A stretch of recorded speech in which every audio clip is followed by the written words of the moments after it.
You are now tuned into the sounds of Big Nate Sports Talk. It's on all the time, anytime.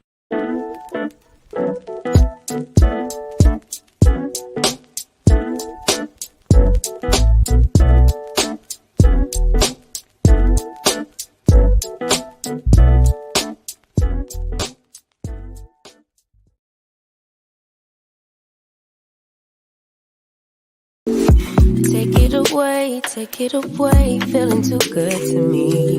Chilling all day, all in your space is where I wanna be. Here in this room, what did you do? I just can't get enough. Too caught up in your love. I've been trying to forget, but you won't let me. Something in my brain wants you. I've been hanging by myself, asking for help, but nothing seems to work on you. Yeah,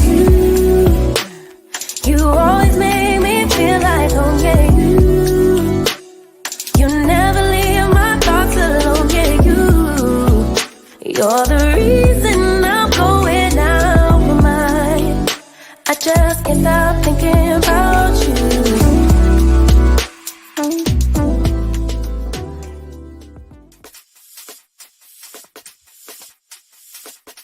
You are now tuned in to Big Nate Sports Talk, the show that's on all the time, anytime. Be sure to like, comment, and subscribe for all content. And now, ladies and gentlemen, your host, Nathan Snell. Bring your sports game with Big Nate Sports Talk. This is what's great about sports. This is what the greatest thing about sports is. You play to win the game. Hello? You play to win the game. You don't play to just play it. That's the great thing about sports. You play to win. And I don't care if you don't have any wins. You go play to win. When you start telling me, good evening, or good afternoon, I should say, ladies and gentlemen. It is your host, Nathan Snell of Big Nate Sports Talk Podcast. I hope you're all doing well. Hope you're all staying safe. This is episode 2, season 14 of the podcast, Big Nate Sports Talk. In this episode, we are giving a reaction or a recap of the March Madness Selection Sunday for the women. Episode 3 will be for the men. But before we get into that, there's a few things I have to say up front. Episodes 4 and 5 are going to be a little different. You'll probably see those episodes Wednesday at the latest. That's going to entitle the WNBA Mock Draft 2.0. A couple things did happen today. Rickea Jackson, Tennessee, is staying another year. And that kind of put a damper on some things. So be on the lookout for that. NFL free agency is upon us. I believe as of today, or even tomorrow, Tuesday, teams can start. The deals can be officially put pen to paper. So be on the lookout for that. NFL mock draft, all those episodes. We still got good content coming out for you. I'm hoping that my credentials for March Madness, as I give you coverage for the Round Terrapins, men and women's, crossing fingers. Hopefully that gets in there. I'm trying to have all the content up as best I can. And then, that's pretty much all the announcements I have for this episode. So let's get into it. Selection Sunday was obviously yesterday. And couple things that stood out to me.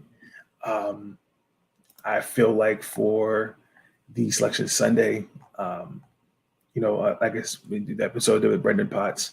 This year, in another year, we had 68 teams. There were 32 automatic qualifiers, and there were 36 that still had to be chosen. I instantly knew South Carolina, Indiana were 2 locked number 1 seeds. I was very, very surprised that Virginia Tech and Stanford were the last two number one seeds. Um, Purdue, St. John, Illinois, Mississippi State were the last four seeds to get in. When I look at the whole thing, to me, I think the ACC they had eight teams to get into the March Madness, which was kind of about. I had six teams going in there, but obviously led by Virginia Tech. Elizabeth Kitley, who is going to go into the draft this upcoming year. You have Louisville and NC State, who are the 5th and 7th seeds. The North Carolina Lady Tar Heels, they're the 6th seed. And then Florida State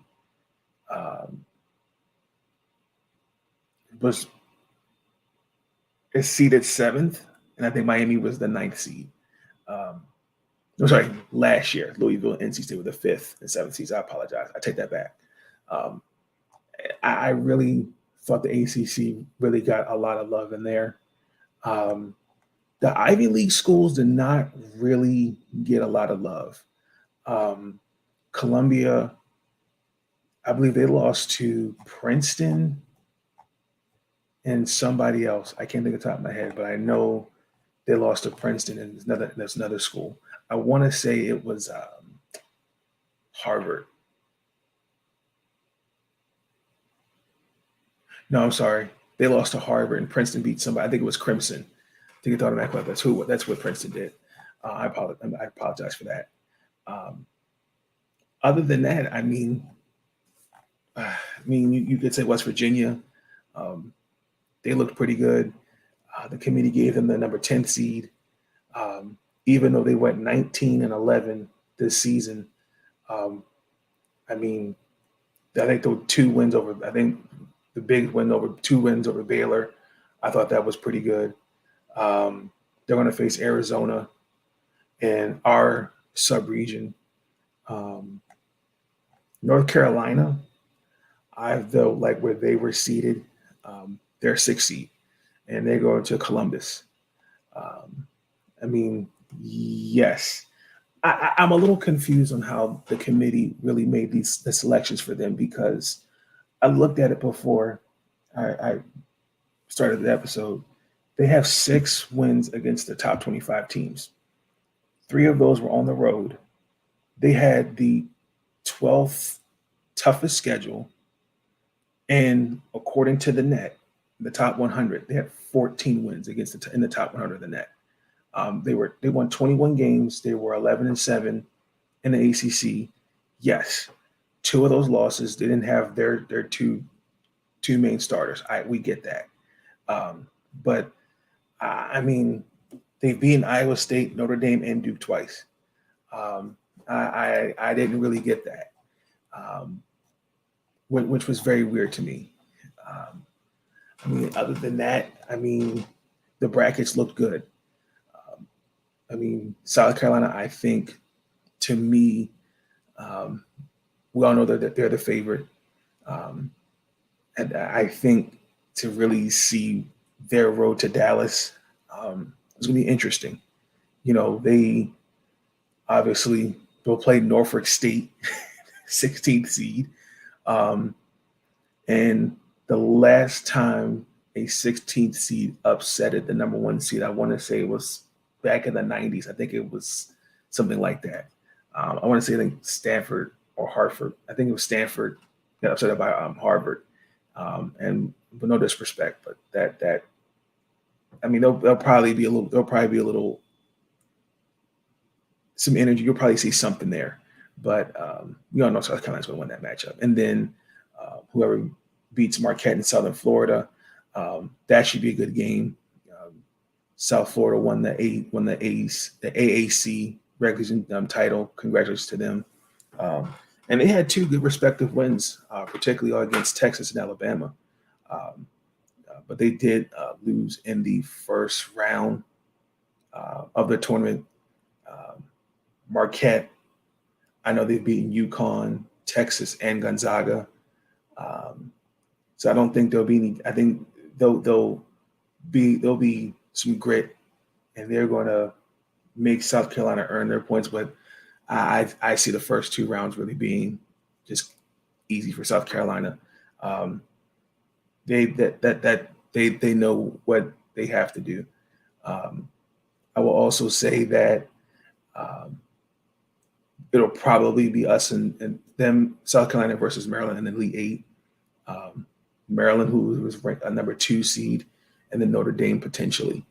If you remember, if we see them, last time we saw them was in the beginning of the season where we didn't even have Diamond Miller. And I don't know for Notre Dame, I don't know what Olivia Miles is going to look like. And they faced Crittenton. I'm from saying that. No, they lost. No, they didn't lose to Crittenton. I'm sorry. If I'm saying this correctly, Crittenton, I want to say, made it to the Elite Eight last year as a 10 seed.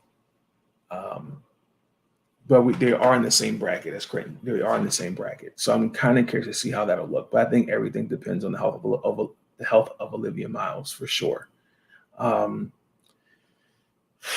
I mean, you can also put Tennessee in there. I think that they're considered winners. Yes, I thought the 11 games that they lost. I mean, as a top 16 team, that's the most losses. But they did have a tough schedule. I thought winning the SEC tournament, beating LSU, I think kind of helped their case. Could give it, Jordan Horston and Rickea Jackson. I give them credit. To win, again, Iowa State, who won the Big 12 tournament, they're the 5th seed. And I do think the net rating, I feel like that's what the committee looked at more. We all know in Indiana, that was a no-brainer. You can make the case. They could have been the first number 1 seed. Grace Berger, Mackenzie Holmes. I mean, that's just a good team over there. And I really don't have much to say on them. I thought the Big Ten really got some love in there. Indiana, Iowa, Maryland, and Ohio State were on the top 16. I do have some questions on how Maryland, to me, feels like we're the lowest seed, number 2 seed, which is a little disappointing. And I feel like the DePaul loss and the Nebraska loss, I feel like they took all that into consideration. UConn, I really don't like the region they're in per se, because they'll probably have to face Virginia Tech, Ohio State, and Tennessee.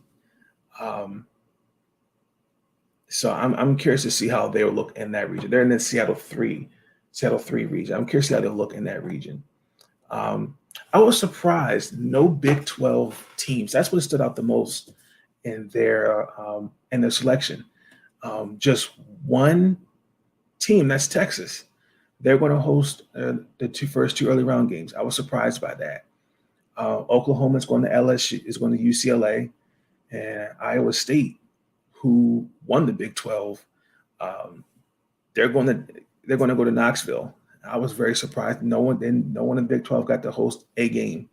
That was very, very surprising. Other than that, also too, I thought was also interesting.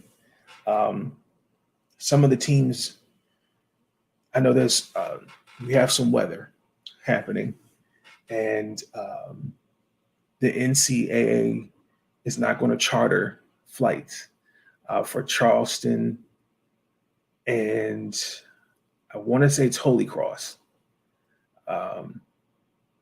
And some of these teams are like 400 miles away. And I think that's unfair.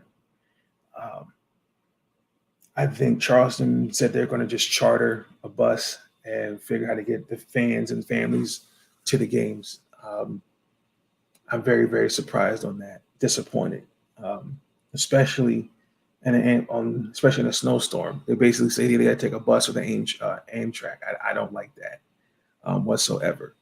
I'm gonna get my guy Brendan Potts when he comes back on the podcast. I want to get his thoughts on Washington State. I know he's a big Washington State Cougar fan. They were the 5th seed in the Greenville 2 region. Even though they won the Pac-12 championship, I kind of like to get his thoughts because they're going to Philadelphia and they got to face Villanova and obviously Florida Gulf Coast. So that should be interesting. See. But other than that, man, I felt as though like the seating was fair. I disagreed with some of the reasoning behind them seating Stanford and Virginia Tech because the way they were going, you could really make a case for other teams being a number 1 seed, even the 2 seeds. I really was kind of it didn't make sense how they had the member of the committee on ESPN. The way she explained it was a little confusing and it was kind of vague for me. So, I mean, that's really how I felt about Selection Sunday yesterday. It was good. I was really crossing my fingers for number 1 seed, but I'm not mad. I do predict as I transition for Maryland really quick, we get the number 2 seed. So we face Holy Cross on Friday. And we're going to be on ESPN News. So that's a 2:30 game. I can't believe that. So whoever wins that, that's going to be cakewalk for us. We'll face the winner of the West Virginia and Arizona game. That round's going to be a little tough, depending, because both teams are going to give a fight. And the same thing, there'll probably be a Friday afternoon game as well, if I'm saying that right. And to have, I just don't like our region because we got South Carolina, Notre Dame, and then UCLA in there. So, fun fact: the last time we played Holy Cross was back in 1997. And we beat them where they had 1 win and we had 1 win. So that's pretty much the matchup. I'll have a preview for that matchup in a later episode just before Friday. Hopefully by Thursday, you should have the video up for the preview. And you'll also have an article on MarylandSportsBlog.com just to give my thoughts on a preview and recaps for the Lady Terrapins. But other than that, I'm excited for March. It's going to be a great March. I'm actually really surprised. It went by fast. It came, and as soon as it's over, get ready for the WNBA. So y'all let me know your thoughts, how y'all felt about the March, about the Selection Sunday. What stood out to you? How did you feel about it? And yeah, and we're going to get into our last topic of this episode. Incoming message. Thoughts are running through my mind, so I took some time to find a minute or two to organize them. I was a little disappointed with some teams not getting there.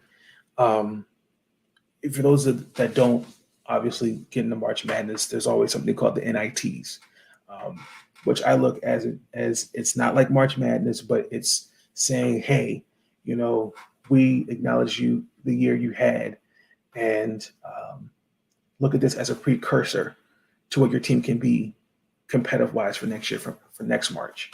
I think the NITs are good. I think it gives a bad look to me when teams turn it down because it kind of comes across as, I'm too good for that. I've always learned that you have to crawl before you walk. It takes baby steps. I get it. Like, it's not March. It's not the true big dance. It's like the school dance. I mean, not, well, let me take that. It's not like a school dance. It's more like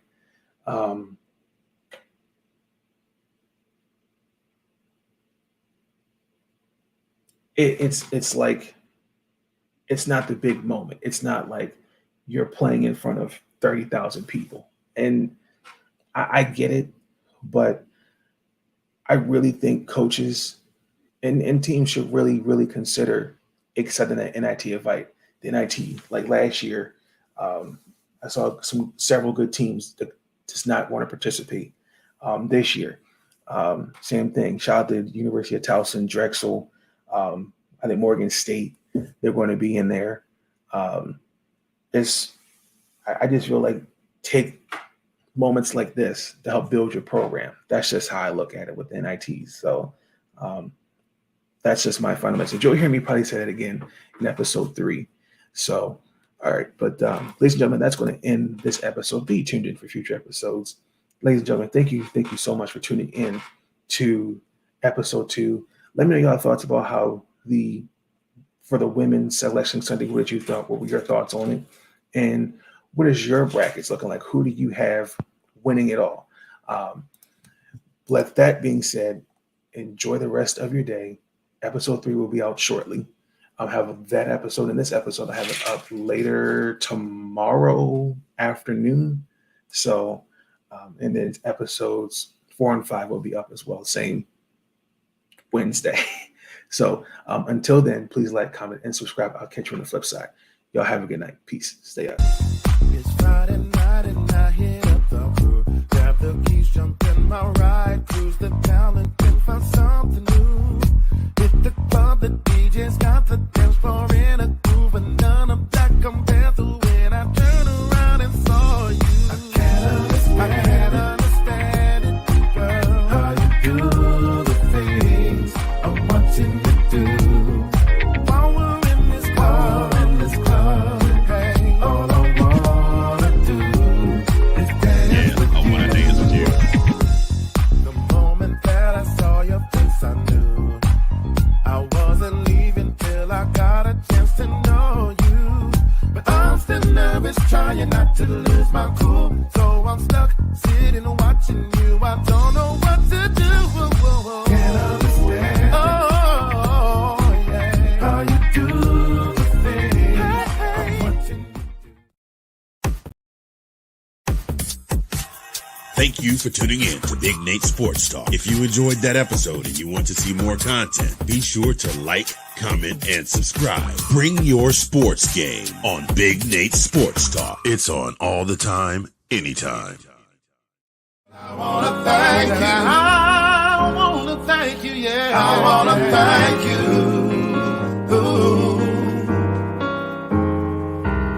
For all the times you put up with me. Thank you. And you helped me retain my sanity. Thank you. I wanna thank you. And I wanna thank you. All I wanna do is say thank you for everything you do.